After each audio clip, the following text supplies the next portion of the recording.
નમસ્તે ગુજરાત. આજના મુખ્ય સમાચારની અંદર ગુજરાતના મુખ્યમંત્રી એક્શનમાં, પોલીસ વિભાગનો મોટો નિર્ણય, પેટ્રોલ ડીઝલ આધાર કાર્ડને લઈને મહત્વના સમાચાર, ખેડૂતો ભાઈઓ માટે ખુશ ખબર, આયુષ્માન કાર્ડ રેશન કાર્ડ ધારકો માટે ખુશ ખબર, ખેડૂતોને લોટરી લાગશે, ખેડૂતો માટે ખુશ ખબર સામે આવી છે.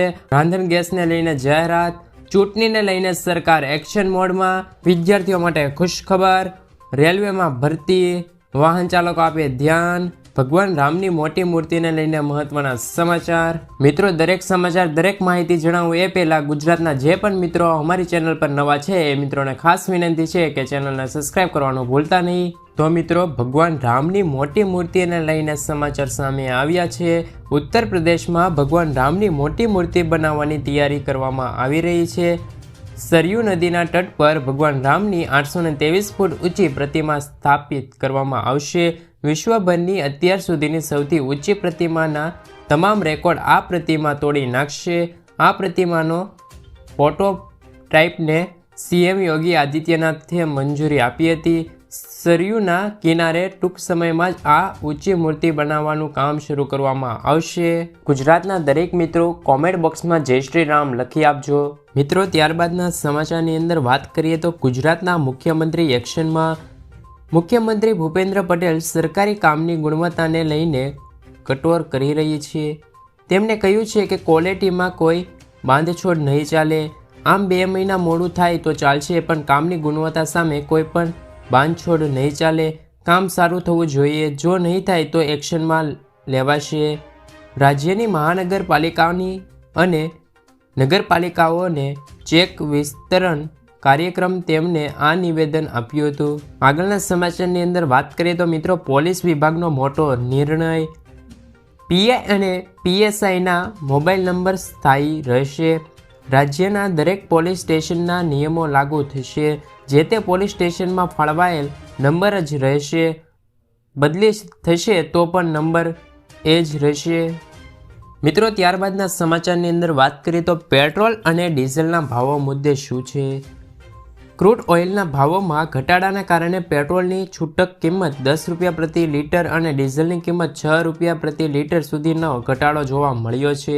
હવે પેટ્રોલિયમ મંત્રી હરદીપસિંહ પુરીએ પેટ્રોલ અને ડીઝલના ભાવોમાં ઘટાડાના સમાચાર અફવા ગણાવી છે.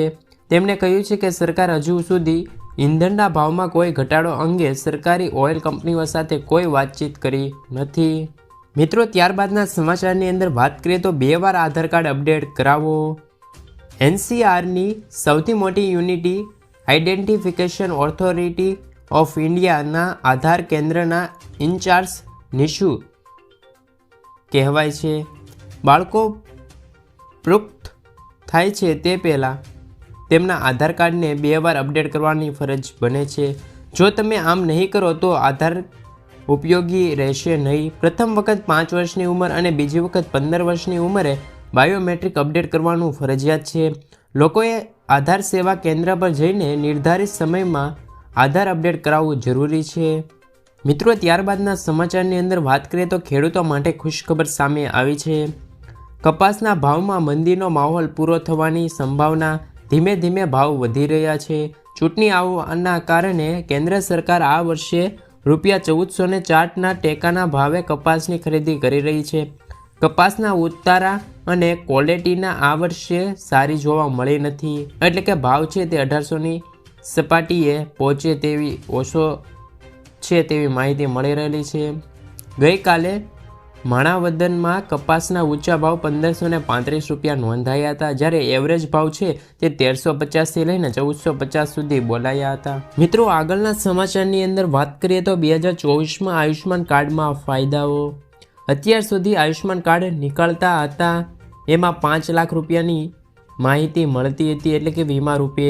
પરંતુ હવે 10 લાખ રૂપિયાનો સ્વાસ્થ્ય વીમો મળશે તેવા કાર્ડ નીકળવાની શરૂઆત થઈ ગઈ છે. તો આજે જ નવું કાર્ડ બનાવો. આવકનો દાખલો, રેશન કાર્ડ, આધાર કાર્ડ, મોબાઈલ નંબર, ડોક્યુમેન્ટ છે તે અપડેટ કરાવી લેજો. મિત્રો, ત્યારબાદના સમાચાર કે 2024માં આયુષ્માન કાર્ડમાં ફાયદા, જેમાં NFSનું રેશન કાર્ડ છે અને તમે અનાજ મળશે. તો તમે આયુષ્માન કાર્ડ બનાવી લેજો. શું તમને NFS કાર્ડ ધારક છો તો તમને પણ આયુષ્માન ભારત પ્રધાનમંત્રી જન આરોગ્ય યોજનાનો લાભ મળી જશે।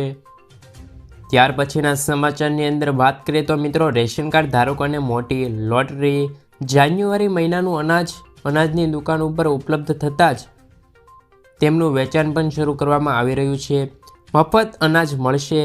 મિલેટ વર્ષના ભાગરૂપે જાડુ અનાજ છે તે પણ મળશે। ગુજરાત સરકારનું રેગ્યુલર અનાજ પણ મળશે। જે રીતે તમે ફોટો જોઈ શકો છો તેમાં તમામ માહિતી છે, જેમાં ઘઉં છે તે અત્યંત કુટુંબો અને અગ્રતા ધરાવતા કુટુંબો છે તેમને ક્રમશઃ 15 કિલો અને 2 કિલો વિનામૂલ્ય મળશે। સાથે જ ચોખા પણ એ જ રીતે છે તે અત્યોદય કુટુંબો છે તેને કાર્ડ દીઠ 20 ગ્રામ વિનામૂલ્ય અને અગ્રતા ધરાવતા કુટુંબો છે તેને વ્યક્તિ દીઠ 3 કિલો વિનામૂલ્ય અનાજ મળી જશે। ત્યાર પછીના સમાચારની અંદર વાત કરીએ તો મિત્રો, 2024માં ખેડૂતોને લોટરી લાગશે। ખેડૂતોને આનંદો। ગુજરાતમાં દરેક તાલુકામાં હવે અઠવાડિયામાં જ 2 દિવસે ભરાશે પ્રાકૃતિક કૃષિનું બજાર। જિલ્લા મથકો અને તમામ તાલુકા મથકોને અઠવાડિયામાં 2 દિવસ રવિવાર અને ગુરુવારે પ્રાકૃતિક કૃષિ ઉત્પાદનોનું બજાર ભરાશે।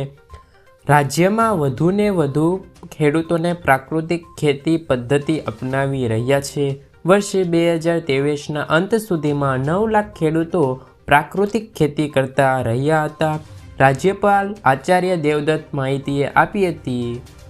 મિત્રો, ત્યારબાદના સમાચાર કે ખેડૂતો માટે ખુશખબર સામે આવી છે। ખેડૂતોને મળી રહી છે આ રાહતના સમાચાર। ડુંગળીના ભાવમાં ઘટાડો થતાં નિકાસ પ્રતિબંધ હટી શકે તેવા સૂત્રો જોવા મળી રહ્યા છે। આવતા અઠવાડિયે બેઠક કરી સમીક્ષા કરવામાં આવશે। ત્યારબાદના સમાચારની અંદર વાત કરીએ તો મિત્રો, સસ્તા રાશન ગેસની જાહેરાત।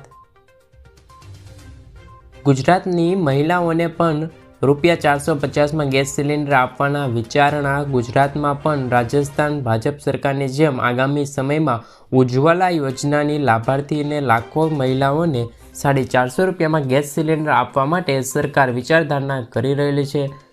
જો ઉચ્ચ કક્ષાથી લીલી ઝંડી મળશે તો રાજ્ય સરકાર આગામી બજેટમાં તેમની જાહેરાત પણ કરી છે।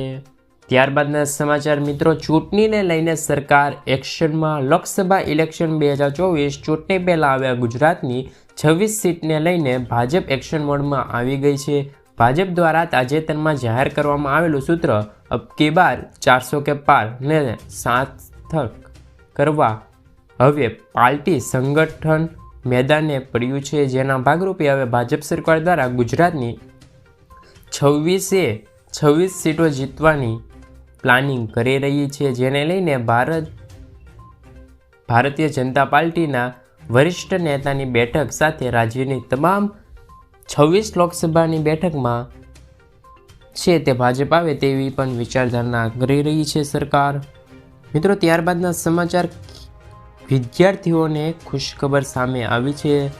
સરકારી નોકરીની તૈયારી કરતા ઉમેદવારો માટે સારા ન્યૂઝ છે। ગુજરાતના ગૌ સેવા પસંદગી મંડળ દ્વારા 4300 જગ્યા પર વિવિધ પોસ્ટની ભરતી બહાર પાડવામાં આવી છે, જેમાં junior clerk, head clerk, office assistant, senior clerk સહિત આશરે 22 કેટેગરીની ભરતી થશે, જેમાં ફોર્મ 4 જાન્યુઆરીથી લઈને 31 જાન્યુઆરી સુધી ઓનલાઈન ભરવામાં આવશે। મિત્રો, ત્યારબાદના સમાચાર અને આગળના સમાચારની અંદર વાત કરીએ તો રેલવેમાં ભરતીને લઈને ધોરણ 10 પાસ કરી શકો છો તમે અરજી। રેલવે વિભાગ પોલીસ ફોર્મમાં કોન્સ્ટેબલની 2000 તેમજ સબ ઇન્સ્પેક્ટર્સની 2500 જગ્યાની ભરતી બહાર પડી શકે છે, જેમાં કોન્સ્ટેબલ માટે 10 પાસ યુવાનો અરજી કરી શકે છે, તેમજ સબ ઇન્સ્પેક્ટર્સ માટે સ્થાયી ઉમેદવારો અરજી કરી શકે છે। વય મર્યાદા છે તે 18થી લઈને 28 વર્ષની નક્કી કરવામાં આવી છે। 3 તબક્કામાં આ પરીક્ષા લેવાશે, જેની વધુ માહિતી તમે indianrailway.government.in પર જઈને તપાસ કરી શકો છો। મિત્રો, ત્યારબાદના સમાચાર કે વાહન ચાલકો આપે ધ્યાન, સગીરને વાહન આપો છો તો સજા દંડ। ઉત્તર પ્રદેશ સરકારે સગીરને વાહન ચલાવવા બાબતે નવા નિયમો લાગુ કર્યા છે। યુપીમાં 18 વર્ષથી ઓછી ઉંમરના બાળકો વાહન ચલાવી શકશે નહીં। સરકારે સંપૂર્ણ પ્રતિબંધ છે તે મૂક્યો છે. યુપી સરકારે સગીર યુવક અને યુવતી ઉપર 2 વ્હીલ કે 4 વ્હીલ ચલાવવા પર પ્રતિબંધ મૂક્યો છે. આ નિયમોનો ભંગ કરશે તો તેમને માલિકને 3 વર્ષની સજા અને 25,000 રૂપિયાની છે તે દંડ પણ ફરમાવવામાં આવ્યો છે. તો ગુજરાત સરકાર આવું ક્યારે કરશે તેની માહિતી હજી સુધી મળી નથી. મિત્રો, આગળના સમાચારની અંદર વાત કરીએ તો આ રાજ્યમાં મળશે 12,000નો હપ્તો. ખેડૂતો ભાઈઓ હવે પીએમ કિસાન યોજના હેઠળ વધુ પૈસા મેળવી શકશે. યોજનાનો લાભ લેવા માટે ખેડૂતોને KYC કરાવવું આવશ્યક બનશે. પીએમ કિસાન યોજના માત્ર દેશમાં જ નહીં પરંતુ સમગ્ર દેશના કરોડો ખેડૂતોને પ્રધાનમંત્રી કિસાન સન્માન નિધિ યોજનાનો લાભ મળી જઈ રહ્યો છે, જે વિશ્વની સૌથી મોટી ડીબીટી યોજનાનો સમાવેશ થાય છે. અત્યાર સુધી આ યોજના હેઠળ ખેડૂતોને 6,000 રૂપિયા આપવામાં આવે છે, જે વધે તેવી પણ માહિતી મળી રહેલી છે. રાજસ્થાનની ચૂંટણીમાં રેલીને સંબોધિત કરતી વખતે પ્રધાન નરેન્દ્ર મોદીએ જાહેરાત કરી હતી. જો રાજસ્થાનમાં ભાજપની સરકાર બનશે તો પીએમ કિસાન યોજનાના લાભાર્થીઓને 12,000નો હપ્તો પણ મળી જશે. મિત્રો, ત્યારબાદના સમાચારની અંદર વાત કરીએ તો ડુંગળીઓના ખેડૂતોને આવ્યા છે રોવાનો વારો. રાજકોટ અને ગોંડલ માર્કેટ યાર્ડમાં ડુંગળીની ખૂબ જ આવક થઈ હતી, જેના કારણે ડુંગળીના ભાવ ઘટ્યા છે. યાર્ડમાં 1.5 લાખ કટ્ટાની ડુંગળી આવી હતી. હરાજીમાં 20 કિલો ડુંગળીનો ભાવ 200 રૂપિયાનો ઘટાડો